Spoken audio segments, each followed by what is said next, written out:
Hey everybody, what's going on? Welcome back to the Gibson Garage YouTube channel, and it is a busy Monday, busy start to this week. I woke up this morning, my mom's like, my sprinkler's broke, it's squirting, it's like Old Faithful fountain, just coming straight out of the sprinklers in the yard. And I'm like, oh my God. And they called out a guy in the middle of the night, and he couldn't find the sprinkler shut off, so he had to shut off water to the whole house.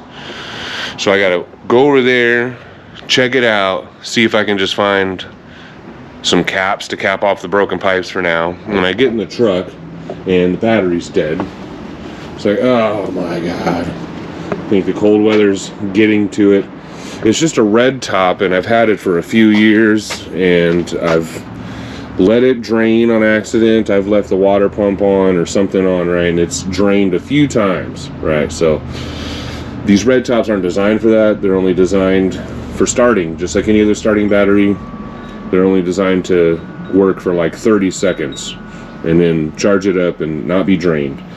But I think it's getting there. I come out this morning and it's cold and it's just not starting. So I'm like, whatever, we'll take AJ's car. I'll hop in this. It's fucking shaking all over the place. I got a check engine light. I'm like, oh my God, what is going on? Both the batteries in my car, my truck and the Suburban go out. I start this thing up. It's been sitting over here for a month or so, and it's missing. It's got check engine lights. I don't know what's going on. If that's the three, is that the three? Things come in threes. Anyway, I hop inside, I check the scanner, and it says I got a stuck fuel injector on number 1, and I got a misfire on number 3. Circuit open. And that's why it's missing at idle. It'll blah, blah, blah, blah, blah. But if you step on it, it like sort of stutters in the beginning. But then because of the high RPMs and air and stuff, it runs a little smoother when you're barreling down the road. But back at idle, it's blah, blah, blah, blah, because it's just dumping fuel into cylinder 1. And it's got a misfire on cylinder 3. So I don't know which one to check out first. I think the fuel injector is what we'll check out first. If this is number 1, either that one's number 1 or that one's number 1. But I'll look that up real quick. Maybe I'll start the engine and just tap on the injectors and see if I can get it to stop missing. Okay, so the odds are actually over on this side. Look at this thing shake.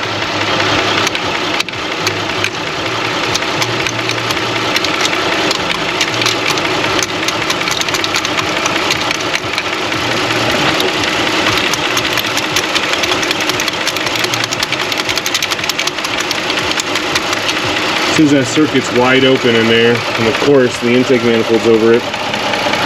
Put a mouse chewed on something.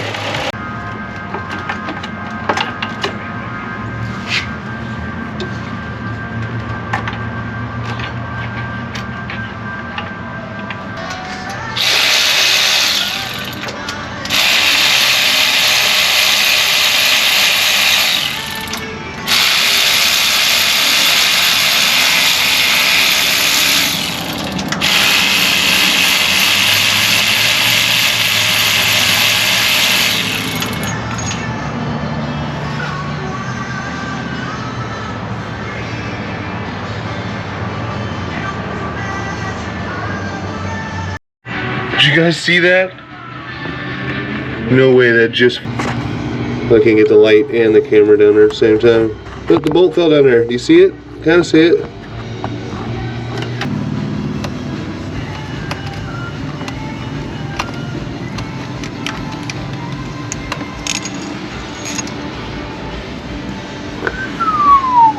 That was so close. I about had a heart attack. Oh my God.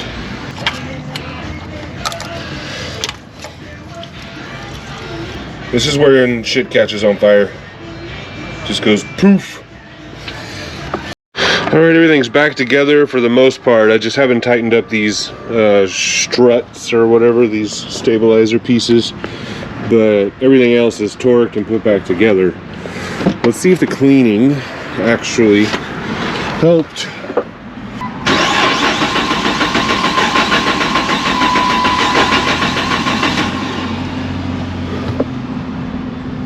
Wow, it's not even starting. Well, that's no bueno. I got a bad O-ring. That figures. That one back there is leaking too.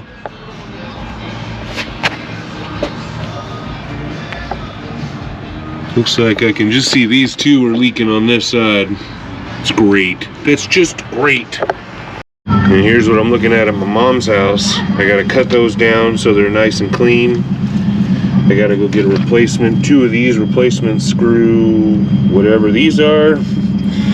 Get a small length of 3/4 inch to put on top of those. Once those are glued back on, the coupler, another piece of 3/4 PVC, another one of these on top of that,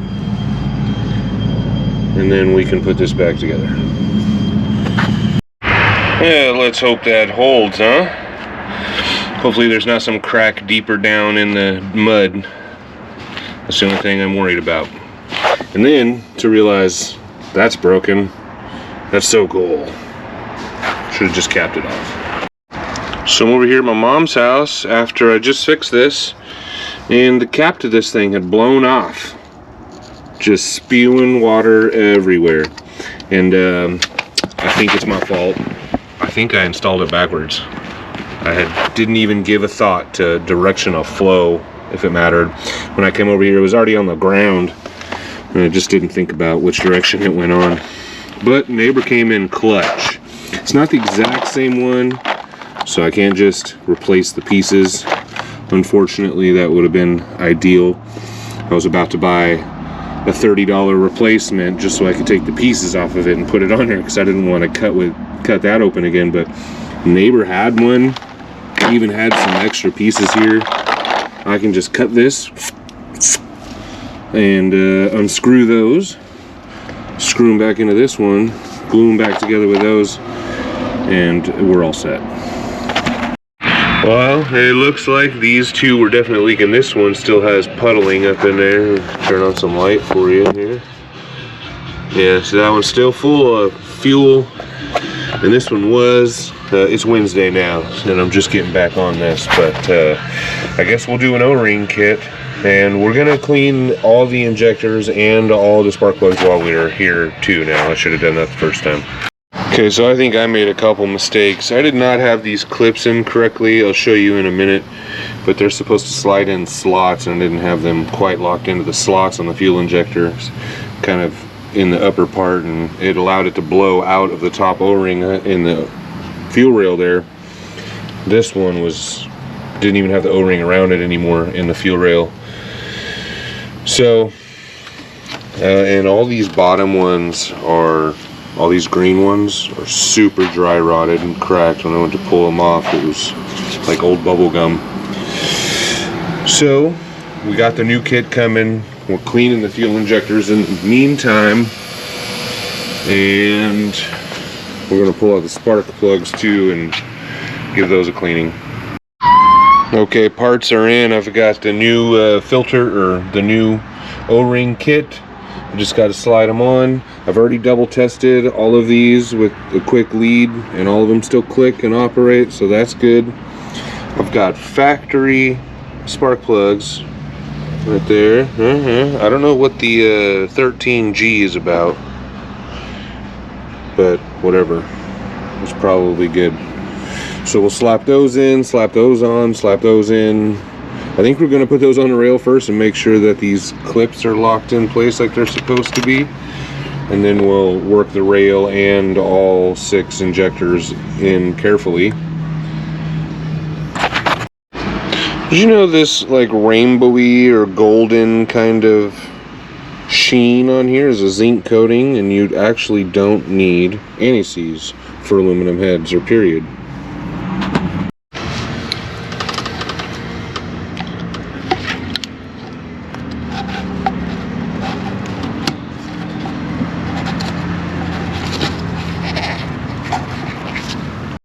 Okay, we're gonna we're gonna turn on the key, pressurize the system, and see if it leaks.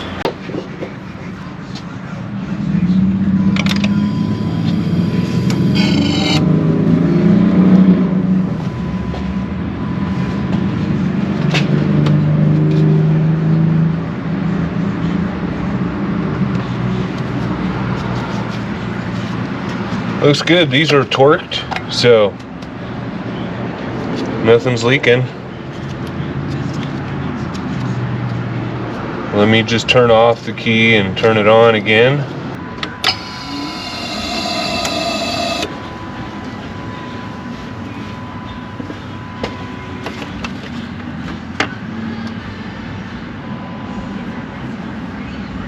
Very nice. Okay, here we go. Everything buttoned back up.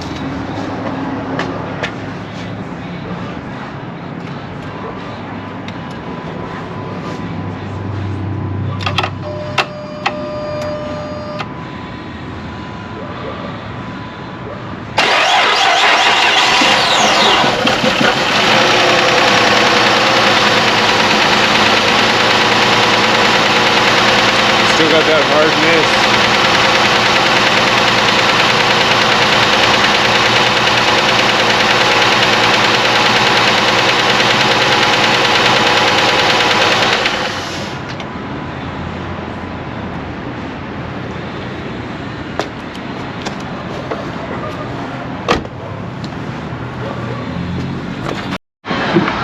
Well, we're not leaking, so that's good, and it started basically right up, but we're right back to the original problem of having that miss, and it's got to be that fuel injector still stuck open.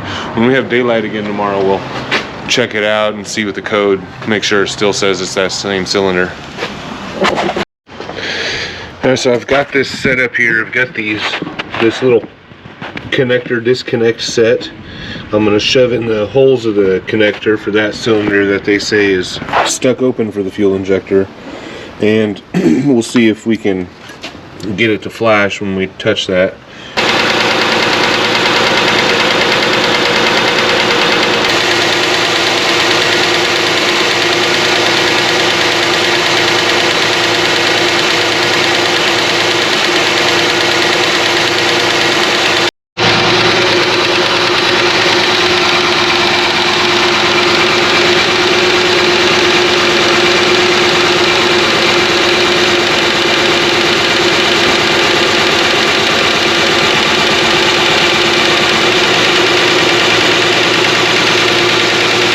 Okay, so as you saw there, I did a test on the other cylinder, and that light is flashing like it's supposed to, you know, sending an intermittent signal to make the fuel injector blink or solenoid go off.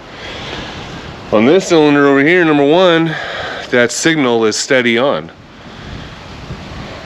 So it's not the fuel injectors. My testing the fuel injectors and making sure they clicked, it was accurate.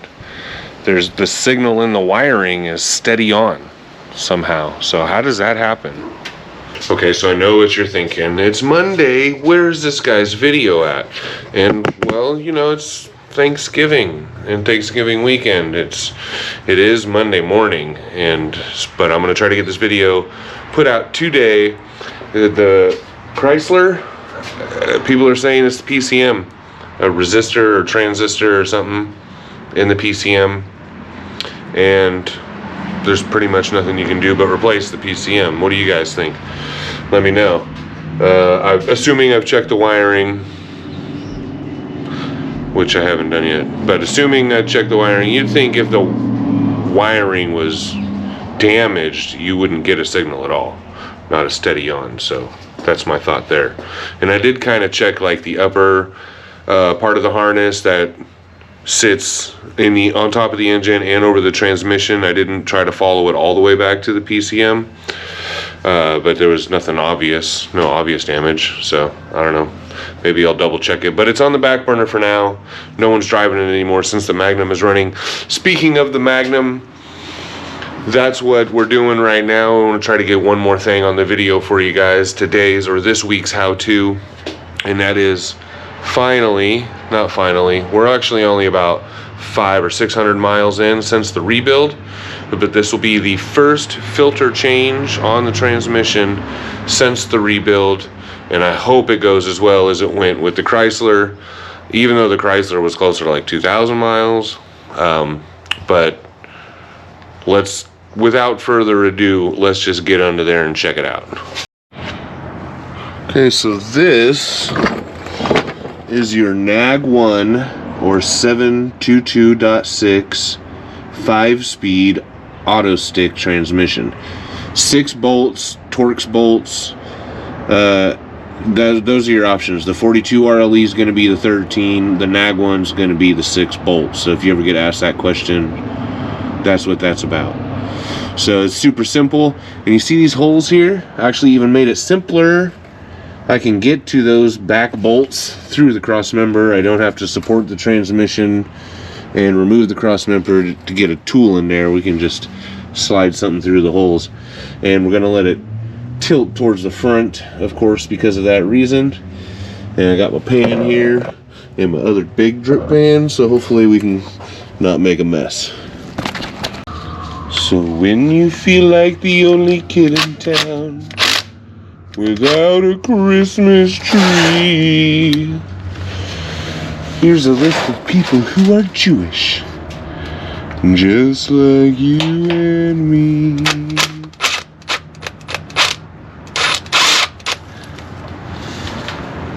David Lee Roth lights the menorah. So do James Conker Douglas and the late Dinah Shore.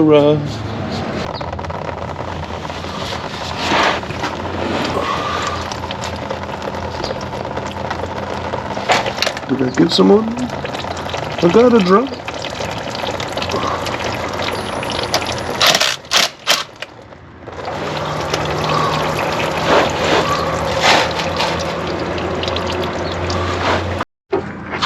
There we go. So this T30 I actually have for a 1/4-inch drive. So we can hopefully stick that up in there. Must have been what I used before. And yeah. Oh, maybe. I don't feel like this is something I would have done by hand. And I can't do it by hand.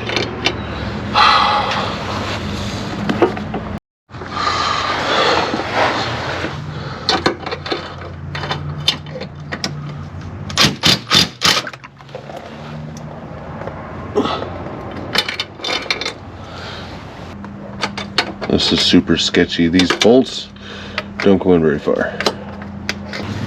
This is so sketch. This is gonna come just dropping off, spilling everywhere.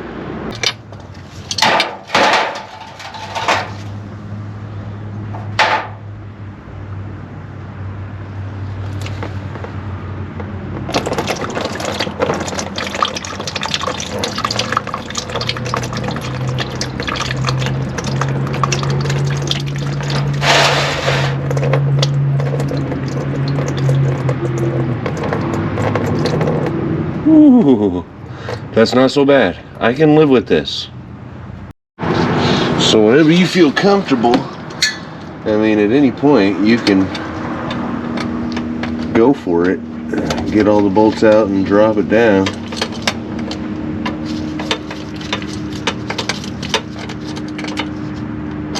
Come on, we're just stuck on the rubber now. There we go.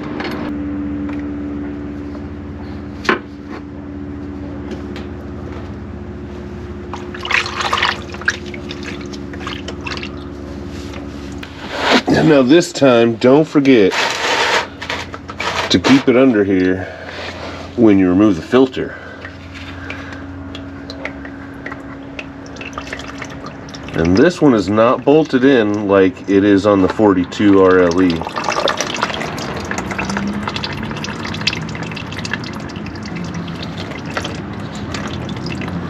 Water, the fluid is very clean, so that's good. Water. God, that would suck to have water in there.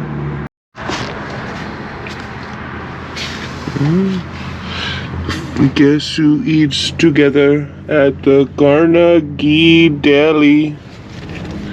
Bowser from Shanana and Arthur Fonzarelli. Well, that wasn't looking too bad at all. I wiped it out while it's under there. No need to take it out. I'm gonna go get the other filter. We're gonna pop it back in, put the gasket on, button it up, 6 bolts, easy peasy, and then we'll measure how much came out, how much fluid came out. Alright, you shouldn't have to worry about a gasket being stuck up in there. because it's locked around the ring of this thing, but you know, just double check that it came out with yours. And put a little goo on there to make it go in easy. And there's a alignment peg that hits somewhere around there. Yeah, in that slot. And just give it a wiggle.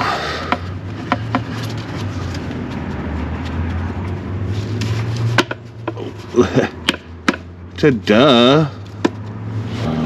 So the new gasket's gonna go on really simple, and there is a specific shape, so it should be easy to figure out. It's not like it's, yeah. It should be obvious. It's not perfectly rectangle. Boom, just slides on like that. Then we'll grab it, slide it up in place.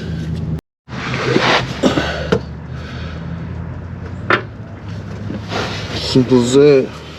Start with the center guys. That way it'll just hold the whole thing on there for you. Evenly. Oh, get my screw in evenly. And these corner ones, you're just gonna have to use some imagination, I guess.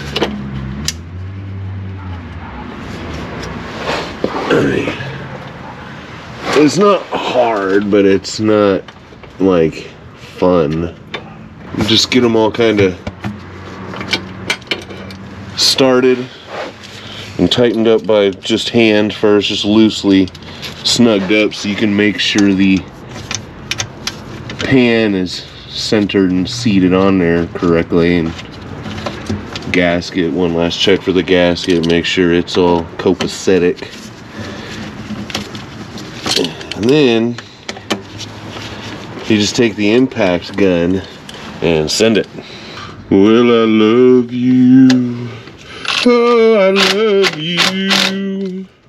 You can see that thing kind of straighten out once it bottoms out on the aluminum. You don't really want to go past that because it's not going to get any tighter. Alright, well that's all buttoned up. I just got to drag that out. Let's measure it. And by the way, make sure you get your car level or even a forward tilt. There you go, forward tilt.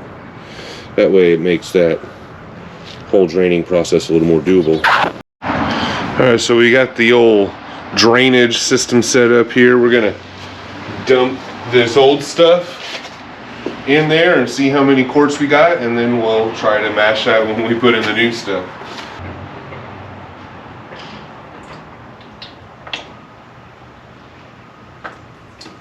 Ooh, so good, I don't even need a funnel. I have to drain it slow because the throat on this little, I don't know what you call it, the drain corner, is not deep at all. If I tilt it more than this, it'll go running right over the sides.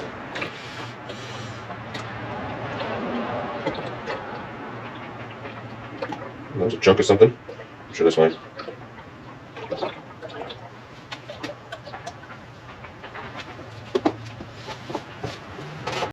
So that's only about 2.5 quarts. It's not very much at all. A little over 2.5.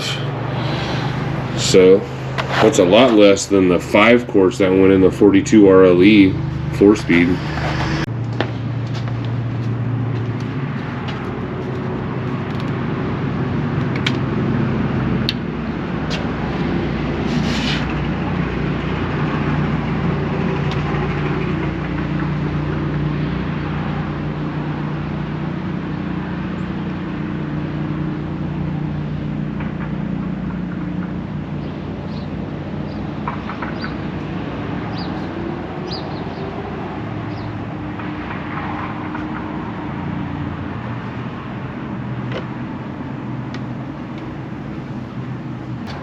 So that's going to do it.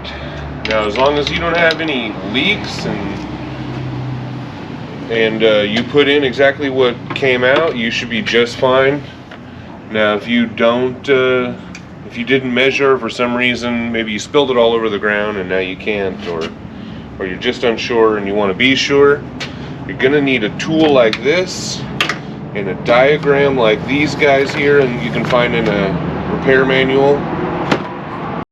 I'll put a link to this tool below, but it's just a long dipstick with these numbers on it here. And you have to know, basically you have to know the temperature of the transmission, which in most cases you need a pretty nice scan tool that'll get in there and then read it off of the computer onto your scan tool. And the thing about that too is that this transmission actually doesn't give a temperature reading unless it's in one of the driving gears, like reverse or drive.